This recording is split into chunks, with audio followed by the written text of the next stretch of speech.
আসসালামু আলাইকুম। মালয়েশিয়া প্রবাসী আমাদের বাংলাদেশে ভাই বোনরা আছেন, আপনাদের জন্য একটা খুব বড় সুখবর আছে। আপনারা হয়তো ইতিমধ্যে খবরটা পেয়েছেন, তবু আবার কনফার্ম করছি যে মালয়েশিয়াতে যারা বাংলাদেশের আমাদের শ্রমিক ভাই বোনরা আছেন তাদের জন্য মালয়েশিয়া সরকার মাল্টিপল এন্ট্রি ভিসা দিবে এই ঘোষণা দিয়েছে। এটা অফিসিয়ালি কনফার্ম করা হয়েছে। আমরা যখন গত মে মাসে মালয়েশিয়াতে সফর করি তখন মালয়েশিয়ার যে স্বরাষ্ট্রমন্ত্রী আছে ওনার সাথে আমার এবং আমাদের যে ডেলিগেশন টিম ছিল আমাদের মিটিং হয়েছিল। আমরা ওনাকে খুব স্ট্রংলি বলেছিলাম যে দেখেন, অন্য কোনো দেশের শ্রমিকের জন্য আপনার সিঙ্গেল এন্ট্রি ভিসা দেয় না, অন্য সবাইকে দেয় মাল্টিপল এন্ট্রি ভিসা, শুধু আমাদেরকে দেয় সিঙ্গেল এন্ট্রি ভিসা।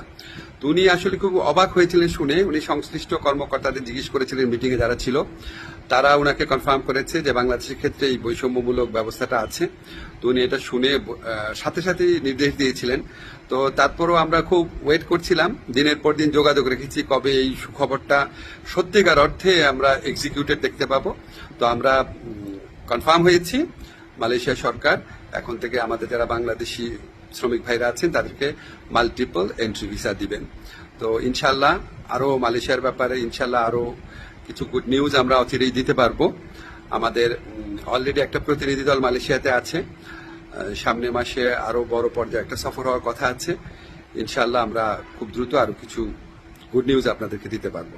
সবাই ভালো থাকবেন, ধন্যবাদ।